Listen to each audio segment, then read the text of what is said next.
Assalamualaikum warahmatullahi wabarakatuh. Welcome to our channel Means House Design. Pertama-tama, perkenalkan kami adalah Nisrina, Andika, Emi, Rizal, dan Yanuar. Kami dari kelas 11 DPB 4 SMK Negeri 6 Bandung. Video kali ini kita akan sharing tentang maket dan prototype.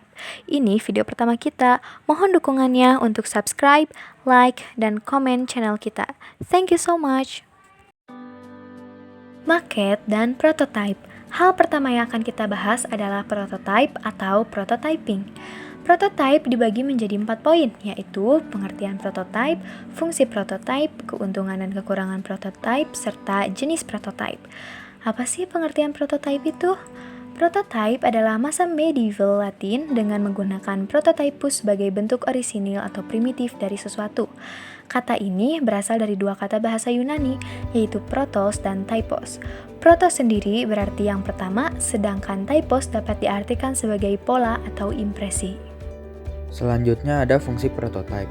Berikut ini adalah fungsi-fungsi dari prototype. Yang pertama, mewadahi keinginan klien. Yang kedua, memberi visi yang nyata. Yang ketiga, penghematan biaya. Yang keempat, memudahkan presentasi produk. Dan yang kelima, acuan pengembangan produk di masa depan. Berikut adalah keuntungan dan kekurangan prototype. Keuntungan prototype. 1. Adanya prototype memunculkan skema komunikasi antara klien dan produsen. 2. Pengembangan produk atau sistem yang akan lebih efisien dan hemat waktu.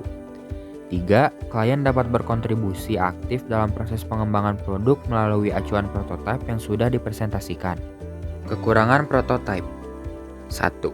Klien dapat serta-merta melakukan kritik maupun meminta pengembangan yang terlampau jauh dari acuan para pengembang terkait kualitas produk atau klien terlalu banyak ikut campur. 2. Memungkinkan adanya potensi konflik atau friksi antara kemauan klien dengan mengacu pada prototipe yang sudah ada. 3. Pengembangan terlalu terpaku pada prototipe sehingga memungkinkan adanya kondisi lalai terhadap proses pengembangan kualitas atau bisa menganggap prototipe sebagai produk jadi. Jenis prototype. Kategori prototype berdasarkan tipenya. Yang pertama, feasibility prototyping. Hal ini akan digunakan untuk melakukan pengujian dari kelayakan yang berasal dari sebuah teknologi yang dimana akan digunakan pada sistem informasi yang akan dilaksanakan penyusunan. Yang kedua, requirement prototyping. Hal ini akan digunakan untuk melakukan pengetahuan dari kebutuhan aktivitas bisnis dari pengguna. Yang ketiga, design prototyping. Hal ini akan digunakan untuk melakukan pendorongan perancangan sistem informasi yang dimana akan digunakan. Dan yang terakhir, implementation prototyping. Hal ini adalah lanjutan dari sebuah rancangan prototype. Maket. Dalam maket ada beberapa poin yang akan dibahas, yaitu pengertian, fungsi, jenis, dan contoh alur pembuatan maket. Yang pertama adalah pengertian.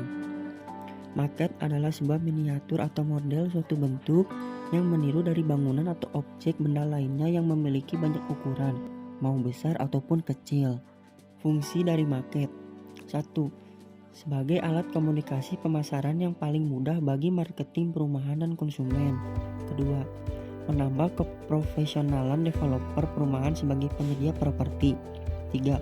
Memperkuat fungsi brosur dan iklan sehingga lebih menarik bagi konsumen. 4. Memudahkan konsumen untuk memahami arsitektur dari luar serta interior yang ada di dalam bisa dilihat secara bersamaan. Jenis maket. Jenis maket yaitu yang pertama, maket kawasan. Merupakan maket yang hanya menampilkan blok-blok dari suatu bangunan saja tanpa harus menyerupai keadaan aslinya. Yang kedua, maket biasa. Merupakan maket yang harus dibuat sesuai dengan bentuk suatu bangunan yang ada. Ketiga, maket detail. Merupakan maket yang sengaja dibuat secara detail dengan tujuan agar bisa memperlihatkan keadaan bangunan baik interior maupun eksteriornya. Dan maket yang lainnya yaitu maket arsitektural, maket struktural, maket mekanikal, dan maket diorama. Pada contoh dan alur pembuatan, Kami menampilkan contoh denah beserta perspektif gambar maket yang akan kami buat. Konsep rumah. Konsep yang diterapkan pada gambar tadi memakai jenis maket biasa. Rumah tersebut memiliki 2 lantai yang berbentuk persegi panjang dengan kotak-kotak yang kaku pada bangunannya. Rumah ini dapat dihuni oleh satu keluarga yang beranggotakan ayah, ibu, dan 2 anak. Rumah ini memiliki ruang keluarga, ruang makan, dapur, 2 kamar mandi, dan 3 kamar tidur. Dengan mengusung gaya minimalis, bangunan tersebut terlihat lebih ramping dan kecil, namun di dalamnya menyuguhkan banyak ruang. Rumah ini dicat dengan warna abu-abu dan putih agar terlihat netral dan menonjolkan gaya minimalisnya. Untuk ornamennya di bagian tengah dinding bagian depan rumah dilapisi berupa batu alam yang disusun rapi agar rumah terlihat lebih menawan.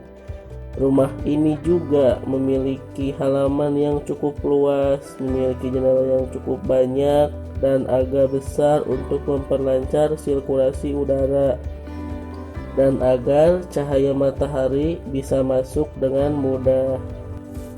Alur pembuatan. Alur pembuatan maket antara lain sebagai berikut. Pertama, melakukan pengukuran tata letak pada rumah yang akan dibuat maket. Kedua, menggambar konsep pada rumah sebagai acuan dalam membuat pembuatan maket. 3. Mempersiapkan bahan-bahan yang dibutuhkan dalam pembuatan maket. 4. Membagi bagian dan ruangan dalam kertas duplek. Kelima, memotong dan menggunting bahan-bahan duplek seperti bahan pembuatan dinding, atap, dan jendela pada maket. Keenam, menempel dan membangun maket. Ketujuh, melakukan pengecatan pada bangunan maket. Dan terakhir, kedelapan, untuk tahapan finishing, menempel komponen pendukung seperti furnitur. Yang terakhir adalah kemasan produk. Kami membuat contoh kemasan produk untuk jasa desain maket rumah. Untuk konsepnya, kami membuat sebuah pamflet untuk dipromosikan dan diunggah di berbagai media sosial. Itulah pembahasan tentang maket dan prototype yang bisa kami sampaikan. Thanks for watching and don't forget to subscribe, like, and comment. Wassalamualaikum warahmatullahi wabarakatuh.